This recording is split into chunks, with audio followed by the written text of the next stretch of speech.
Hello students, welcome back. आज का हमारा फर्स्ट टॉपिक है कंप्यूटर वॉर्म्स और नेक्स्ट टॉपिक रहेगा कंप्यूटर वायरसेस। ये दोनों टॉपिक के ऊपर एग्जाम में 3 मार्क्स का क्वेश्चन पूछा ही जाता है हर साल, तो आपको इन दोनों टॉपिक को बहुत अच्छे से प्रिपेयर करना है। सबसे पहले हम फोकस करते हैं वॉर्म्स के ऊपर कि वॉर्म्स क्या है, किस पर्पस के लिए बनाए गए थे और वो किसके लिए हार्मफुल है, उनके बारे में हम पॉइंट बाय पॉइंट स्टडी करते हैं।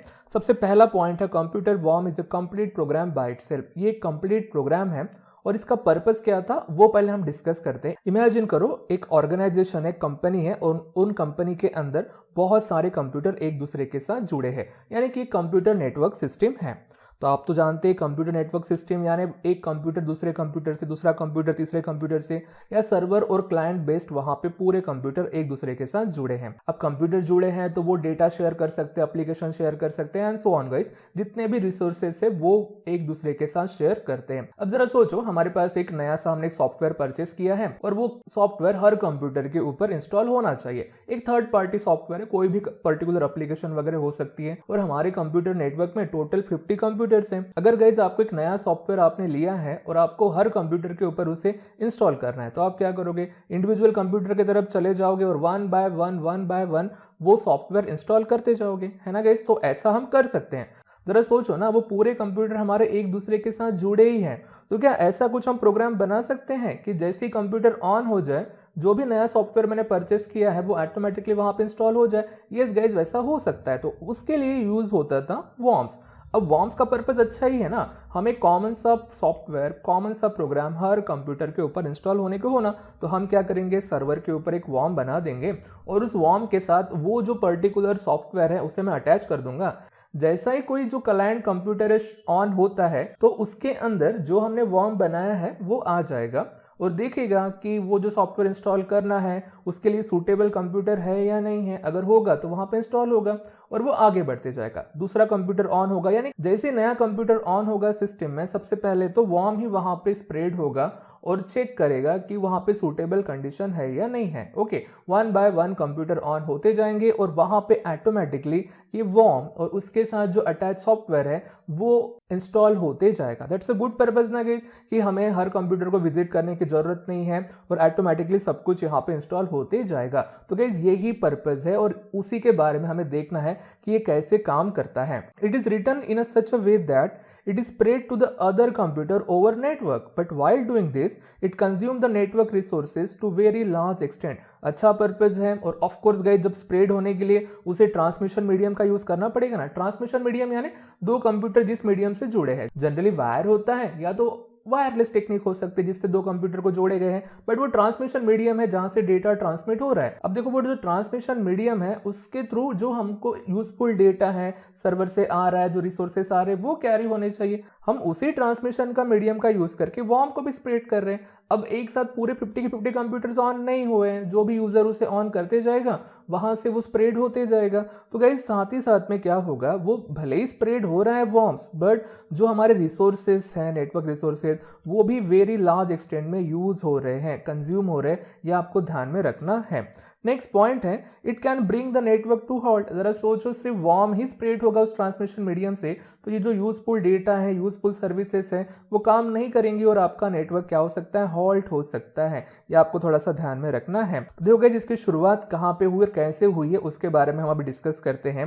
At Xerox research centre the research scientist wanted to carry out large computation. उन्हें कुछ तो भी कैलकुलेशन करना था। जेरोक्स कंपनी जानते हो ना गाइस, अब जिन्होंने GUI वगैरह बनाया था, कुछ कंप्यूटर साइंटिस्ट थे, उन्हें कुछ तो भी कैलकुलेशन वगैरह परफॉर्म करना था।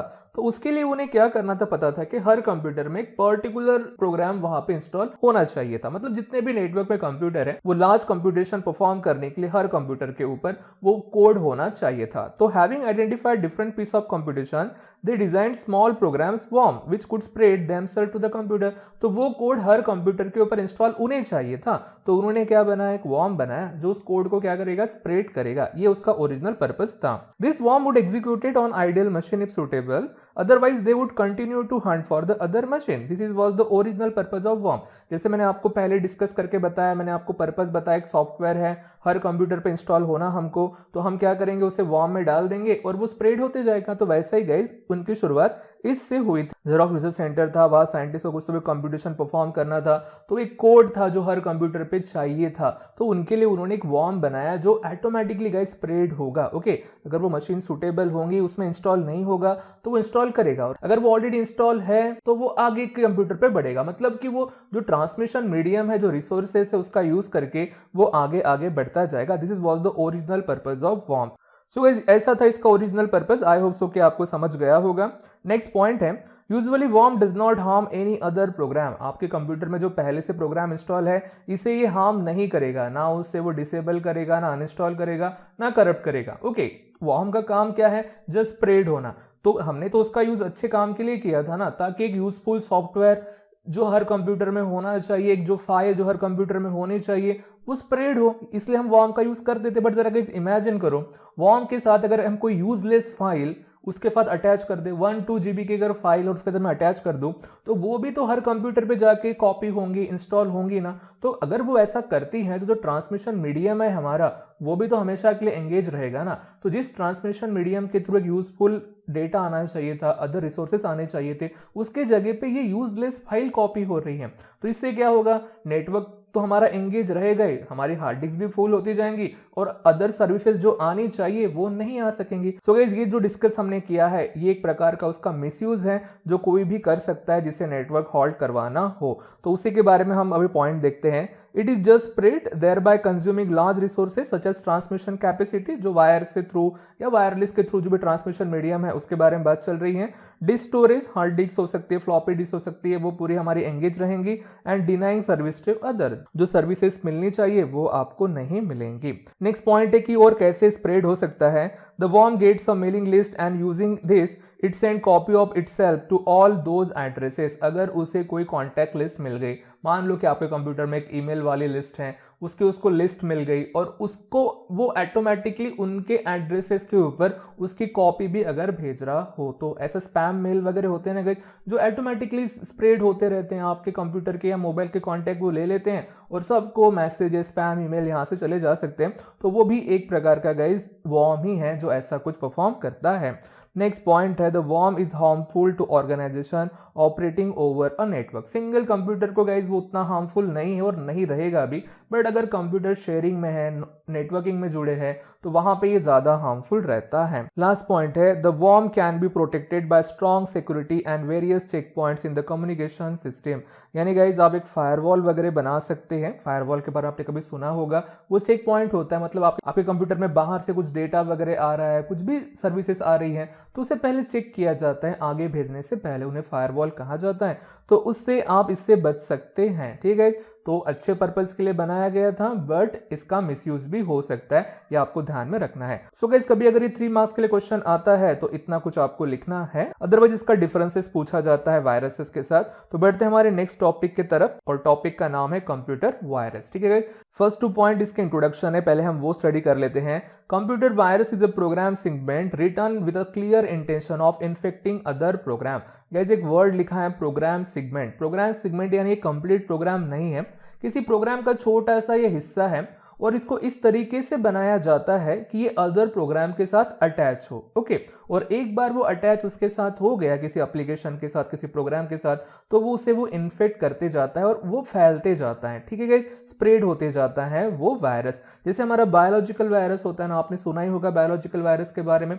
वो इंडिपेंडेंटली काम नहीं करता है, जो होस्ट होता है यानी कि जो हम है, हमारे बॉडी के अंदर जो सेल है उसके साथ वो अटैच होता है, देन वो गाइज अपने आप को रेप्लिकेट करता है और वो स्प्रेड होते जाता है। कि इंडिपेंडेंटली जैसे बायोलॉजिकल वायरस काम नहीं करता है ना, वैसे ही हमारा कंप्यूटर वायरस भी इंडिपेंडेंटली काम नहीं करता है। नेक्स्ट पॉइंट है, it gets on to many useful program. जो हमारे कंप्यूटर के अंदर जो यूजफुल प्रोग्राम है, एप्लीकेशन है, उनके अंदर वो इंसर्ट हो जाता है और उन्हें वो करप्ट करते चला जाता है गाइज। और अब है हमारा इसका फर्स्ट पॉइंट जो आपको अच्छे से याद रखना है, virus is not a complete program. ये एक प्रोग्राम सेगमेंट होता है, किसी और प्रोग्राम के साथ वो अटैच होता है और देन वो स्प्रेड होते रहता है। अब इसे अगर हम कंपेयर करेंगे कंप्यूटर वॉर्म के साथ, तो आपको वहां पे पॉइंट क्या लिखना पड़ेगा, worm is a complete program. तो वायरस एक इनकम्प्लीट प्रोग्राम है, प्रोग्राम का सेगमेंट है, और वो अकेला काम नहीं करता है। तो नेक्स्ट पॉइंट उसी के बारे में है, it can not operate independently, क्योंकि ये इनकम्प्लीट प्रोग्राम होता है, दूसरे के साथ अटैच होता है तभी ये काम करता है, तभी ये ऑपरेट करता है। बट वॉर्म का ऐसा नहीं है, वॉर्म एक कंप्लीट प्रोग्राम होता है तो वो ऑपरेट भी इंडिपेंडेंटली करता है। तो ये हमारे 2 पॉइंट हो गए, 2 पॉइंट लोगे तो आपको 2 मार्क्स मिल जाएंगे। नेक्स्ट पॉइंट है virus causes direct harm to system, क्योंकि एप्लीकेशन को ये करप्ट करता है ना, हमारी एप्लीकेशन करप्ट होना मतलब हमारे कंप्यूटर धीरे धीरे करप्ट होना, ऐसा हम बोल सकते हैं। और जो वॉर्म होता है वो एप्लीकेशन को थोड़ी हार्मफुल होता है, वो तो जो नेटवर्क रिसोर्सेस होते हैं, transmission speed, hard disk, other जो सर्विसेज होते हैं, उन्हें वो हार्म करता है। तो ये एप्लीकेशन को हार्म नहीं करता वॉर्म, तो वायरस डायरेक्ट हार्म करता है हमारे सिस्टम को, हमारे एप्लीकेशन सॉफ्टवेयर को या ऑपरेटिंग सिस्टम को। नेक्स्ट पॉइंट है it can corrupt code and data. Code यानी कि जो हमारे प्रोग्राम्स होते हैं उनके अंदर कोड होते हैं, उनमें वो चेंजेस कर देता है, उन्हें वो करप्ट कर देता है, इवन डेटा को भी ये करप्ट कर सकता है। बट वॉर्म ऐसा नहीं करता है, वॉर्म का अलग पर्पज है, उसका कैसा मिसयूज होता है हम ऑलरेडी डिस्कस कर चुके हैं। तो आप पॉइंट लिख सकते हैं कि worm can not corrupt code and data. Okay guys, so guys ऐसे कुछ आप 4 पॉइंट्स लिखते हैं कंपैरिजन के तो आपको 3 मार्क्स वगैरह मिलने के पूरे चांसेस हैं। बढ़ते हैं नेक्स्ट टॉपिक की तरफ, और इसके बाद के जो भी टॉपिक है हमारे कंप्यूटर वायरस के साथ ही रिलेटेड है।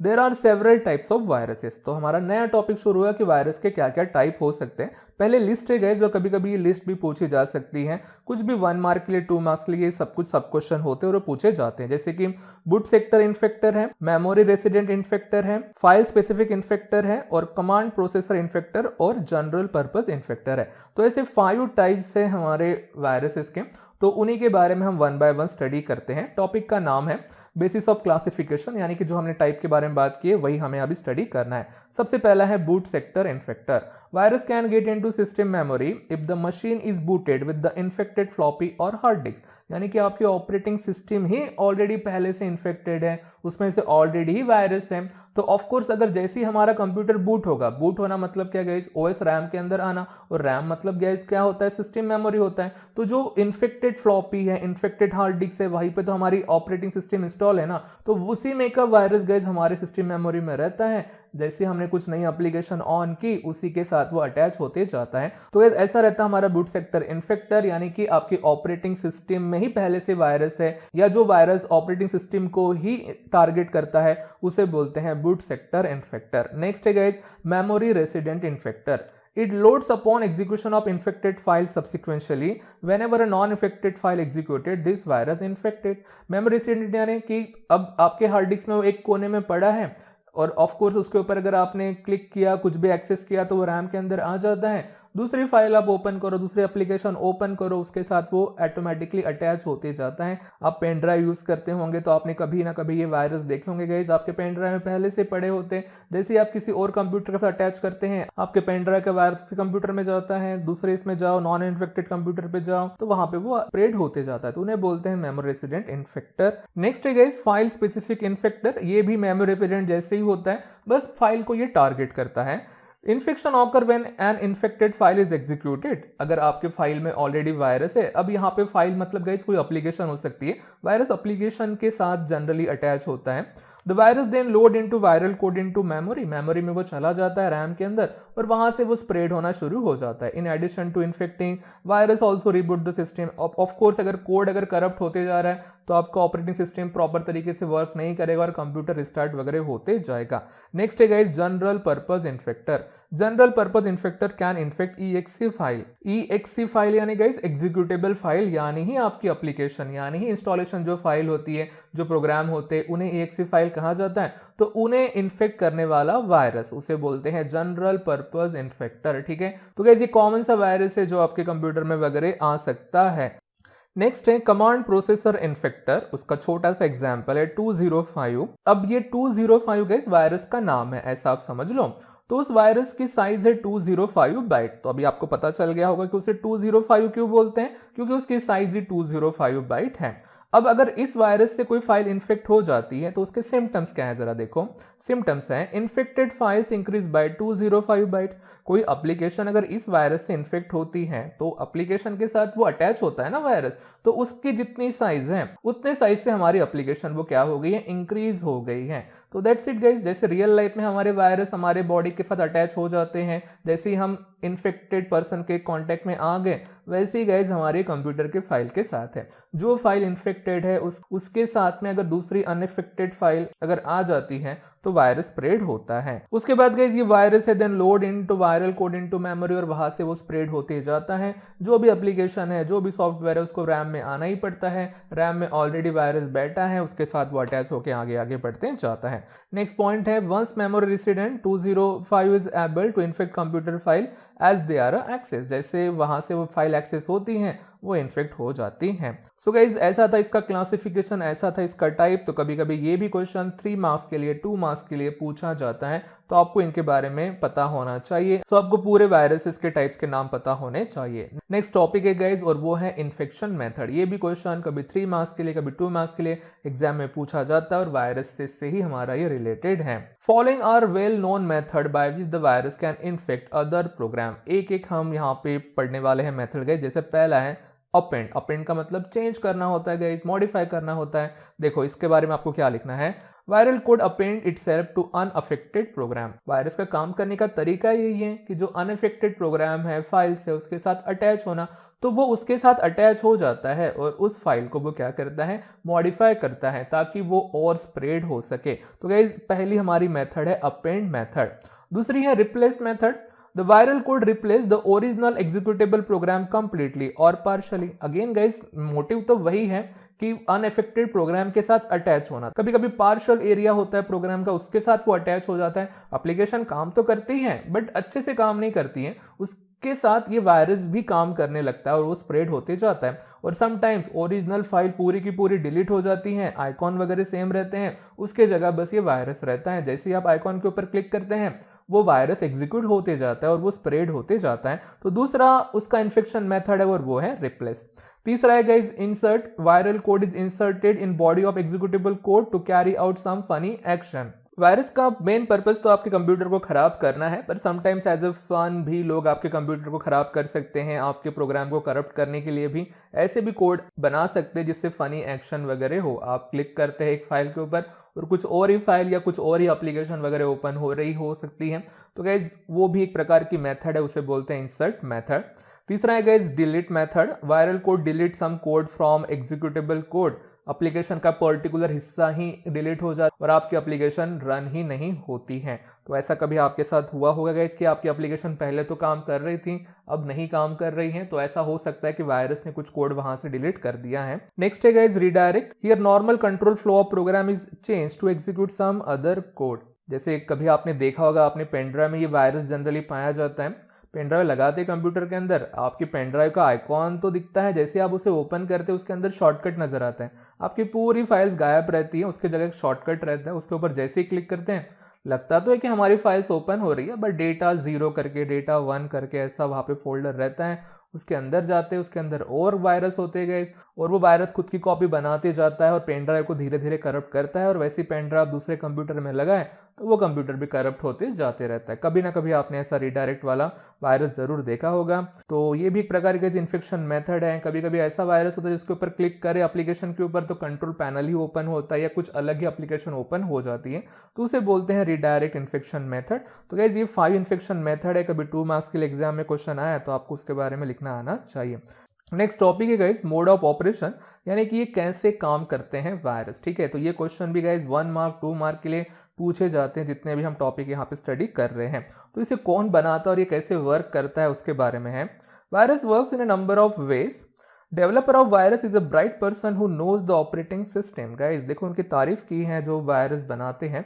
तो देखो गाइस कौन सिस्टम को खराब कर सकता है, जिन्हें पता है कि सिस्टम काम कैसे करती है वही तो खराब कर पाएंगे ना। इसलिए लिखा है developer of virus is a bright person who knows the operating system. आप उसी चीज को खराब कर सकते हैं जिसके बारे में आपको अच्छे से पता हो कि कैसे उसे खराब किया जाए, पार्शली खराब करना है कि कंप्लीटली खराब करना है, और उसको करप्ट करके और कैसे कुछ डेटा हैक किया जाए, कैसे इंफॉर्मेशन हैक की जाए, वो भी उनका पर्पज हो सकता है। तो developer of virus bright person होते हैं जिन्हें ऑपरेटिंग सिस्टम का नॉलेज होता है। Typically virus are develop under MS DOS। अब MS DOS में क्यों गाइस, इसका कोई GUI तो होता नहीं है ना, मतलब उसका कोई ऐसा आइकॉन वगैरह थोड़ी होते वायरस का, वायरस बैकग्राउंड में काम करते हैं, उसका कोई यूजर इंटरफेस नहीं होता, ये कोड होता है जो बैकग्राउंड में सबके साथ अटैच होते जाता है और वर्क करता है। तो आपको जस्ट कोड लिखना है, उससे वो ग्राफिक्स से थोड़ी वो बनाएंगे, इसलिए typically virus are develop under MS-DOS। Next point है viruses are spread with games, unauthorized software and they are distributed to people free of charge। Unauthorized software यानी कि पायरेटेड सॉफ्टवेयर, नेट से डाउनलोड किया, टोरेंट से download किए वाले game हो सकते हैं जिन्हें हमने परचेस नहीं किया, बस आपको दिखी लिंक कहीं तो भी और वहां से डाउनलोड कर लिया। गाइज भले ही आपको वो फ्री में मिल रहे हैं बट उसके पीछे कोई तो भी पर्सन है, उसका कुछ तो भी मोटिव है, उसके साथ उसने वायरस अटैच किया है ताकि वो स्प्रेड हो। उसका बहुत अलग वे से मिसयूज हो सकता है, डेटा हैक करना हो सकता है, कंप्यूटर को खराब करना हो सकता है एंड सो ऑन गाइस। आपका कॉन्फिडेंशियल डेटा भी हैक हो सकता है उन वायरसेस के थ्रू। स्पाईवेयर है, मालवेयर है, आपने उनके बारे में सुना होगा, उनकी वर्किंग भी ऐसी ही होती है। तो वो अनऑथराइज गेम, अनऑथराइज सॉफ्टवेयर उनके साथ वो of course free of charge तो फैलते ही जाएगा। सो गाइस ये क्वेश्चन आता है मोड ऑफ ऑपरेशन, तो आपको ये 4 पॉइंट्स लिखने आने चाहिए। नेक्स्ट टॉपिक है, टॉपिक का नाम है वायरस डिटेक्शन, कि वायरस कैसे डिटेक्ट किया जाता है। वैसे तो सिंपल सी बात है, अगर आप आपके लैंग्वेज में अगर ये आंसर लिखते गए तो भी आपको पूरे मार्क्स मिलने के चांसेस है। जैसे जनरली हम क्या करते हैं, वायरस डिटेक्ट करना हो तो हम एंटीवायरस प्रोग्राम का यूज करते हैं, तो उन्हीं के बारे में यहाँ पे लिखना है, बट टेक्निकल टर्म में लिखना है कि एंटीवायरस काम कैसे करता है। ठीक है, एंटीवायरस का यूज करके डिटेक्ट करते हैं, ठीक है गाइस, बट उसकी वर्किंग आपको यहाँ पे लिखनी है। तो वही पॉइंट आपको यहाँ पे लिखने हैं। Virus detection program check for the integrity of the binary file, ये पॉइंट वहां पे होना चाहिए। अब वायरस डिटेक्शन प्रोग्राम यानी guys antivirus check for the integrity of the binary files. अब देखो जो भी हमारी एप्लीकेशन होती है, आपने उसे कहीं ना कहीं से इंस्टॉल किया है, ऑथराइज सोर्स से आपने उसे इंस्टॉल किया है, तो गाइस उनका एक बाइनरी पैटर्न होता है, वो कभी भी चेंज नहीं होता है। जो इंस्टॉलेशन हमारी फाइल होती है, जो कंपनी ने जैसा उसको बनाया है, उसका एक पर्टिकुलर हैश टेबल होता है, उसे चेकसम बोलते हैं, वो बिल्कुल गाइस फिक्स होता है। उसमें चेंजेस होना मतलब वायरस है, ऐसा उसका मीनिंग होता है। उसी के बारे में यहाँ पे पॉइंट है guys. The program maintain the checksum of each file, यानी कि हर फाइल का, हर इंस्टॉलेशन फाइल का, एप्लीकेशन का एक पर्टिकुलर पैटर्न होता है और वो वैसे का वैसा ही रहता है, इसलिए उसको बोलते हैं गाइस इंटीग्रिटी, है ना, कि उसमें चेंजेस नहीं होना, उसमें मॉडिफाइड नहीं होना। अगर उसकी इंटीग्रिटी चेंज होती है, उसमें अगर मॉडिफिकेशन होते हैं, इसी का मतलब उसमें वायरस है। सो गाइस ये पॉइंट आनी ही चाहिए कि वो प्रोग्राम चेक करता है इंटीग्रिटी ऑफ बाइनरी फाइल्स, और वो चेकसम को भी गाइस मेंटेन करके रखता है ताकि बाद में जाके वो उसे क्या कर सके, कंपेयर कर सके। So guys mismatch it indicates the virus, अगर वो ओरिजिनल फाइल की इंटीग्रिटी चेंज हो गई है, उसमें मिसमैच मिलता है आपको चेकसम की और फाइल में, उस प्रोग्राम को अगर मिलता है तो वो इंडिकेट करता है कि उसमें वायरस है। तो जैसे ही गाइस उसे मिसमैच मिलता है, वो आपको नोटिफिकेशन भेजता है। आपने कभी ना कभी एंटीवायरस प्रोग्राम का यूज किया ही होगा। नेक्स्ट पॉइंट है, some programs reside in memory and continuously monitor memory and input output operation. Guys ये एंटीवायरस प्रोग्राम की खासियत होती है। जैसे आपका कंप्यूटर ऑन हो जाता है, वो मेमोरी मतलब रैम में आता है, मतलब ऑफ कोर्स वो रन हो रहा है और चेक करते रहता है, और उसे लगा कि कोई फाइल इन्फेक्टेड होगी, कोई वायरस आया है, तो वो पॉपअप करके आपको एक मैसेज दे देता है कि ये फाइल में वायरस वगैरह हो सकता है। आपने कभी ऐसा एक्सपीरियंस किया होगा। विंडोज डिफेंडर है, बहुत सारे एंटीवायरस प्रोग्राम है गाइस जो ऐसा ये काम करते हैं, और हो सकता है कि आपके कंप्यूटर और मोबाइल में भी एंटीवायरस प्रोग्राम वगैरह हो। नेक्स्ट टॉपिक है guys virus removal. Of course अगर वायरस इन्फेक्शन हो गया तो उसे रिमूव करने का तरीका तो होगा ना। अगर डिटेक्ट भी एंटीवायरस प्रोग्राम करता है तो वायरस रिमूवल को भी एंटीवायरस प्रोग्राम हेल्प आपको कर सकता है। तो इसमें आपको कुछ पॉइंट लिखने हैं और ये भी क्वेश्चन 1 to 2 मार्क्स के लिए आता है। For some viruses bit pattern in code can be predicted, आपको पता ही चलता है कि कोई फाइल इन्फेक्टेड हुई या नहीं हुई है, वैसे ही हमारे एंटीवायरस प्रोग्राम को पता चलता है जनरल कॉमन से वायरसेस होते हैं तो उसका वो पैटर्न वगैरह अच्छे से रिकॉग्नाइज कर सकता है। The virus removal program scan disk for pattern of known viruses. तो जब हम बोलते हैं ना कि हम हार्ड डिस्क को स्कैन कर रहे हैं, प्रोग्राम को स्कैन कर रहे हैं, तो एंटीवायरस के अंदर जो डेफिनेशन है वायरस की, यानी पैटर्न है गाइस, उसको वो मैच करता है कि ये पैटर्न वाली चीज तो इसके अंदर नहीं आई है, तो वो जो हमारे एंटीवायरस प्रोग्राम है उस पैटर्न को स्कैन करते हैं। One on the detection it removes them, जैसे उसे मिल जाता है उस वायरस को वो हटाते हैं, कभी कभी उस फाइल को ही वो हटा देते हैं जो इन्फेक्टेड है। ठीक है, वैसे एंटीवायरस प्रोग्राम ने क्या करना चाहिए कि जो इन्फेक्टेड फाइल है उसके अंदर जो वायरस है उसे हटाना चाहिए, बट जनरली वो पूरी फाइल ही हटा देती है। This data recovery is impossible, अगर ऐसा कुछ होता है, डेटा करप्ट हो गया, एप्लीकेशन करप्ट हो गई है, तो आपको डेटा मिलने के चांसेस कम हो जाते हैं गाइस। तो ये रिमूवल की टेक्निक है, थोड़ा सा पैटर्न के बारे में लिखना है और वो स्कैन वगैरह करता है, ये आपको थोड़ा सा वहां पे लिखना पड़ेगा 1 मार्क के लिए अगर क्वेश्चन आता है तो। बढ़ते गए हमारे आज के लास्ट टॉपिक की तरफ, और टॉपिक का नाम है वायरस प्रिवेंशन। ऐसा कहा जाता है ना guys, prevention is better than cure. तो वायरस से कैसे बचा जाए, आपको ऐसे क्या प्रिकॉशन लेने पड़ेंगे जिससे वायरस इन्फेक्शन ना हो, उसके बारे में हम स्टडी करते हैं। Prevention is the best measure, of course वो है guys. The safest way is to buy official legal copies of software from reliable sources. Free unreliable software should not be use. Pirated software को आपको use नहीं करना चाहिए। हो सकता है उसके साथ वायरस अटैच हो, उसके पीछे कुछ अलग मोटिव हो, आपका डेटा हैक करने का भी मोटिव हो सकता है। सो आपको बी केयरफुल रहना पड़ता है ऐसे सॉफ्टवेयर आपको यूज करने के लिए। इसलिए जो ऑफिशियल साइट है, जो कंपनी की साइट है, वहीं से आपको सॉफ्टवेयर वगैरह परचेस करना चाहिए।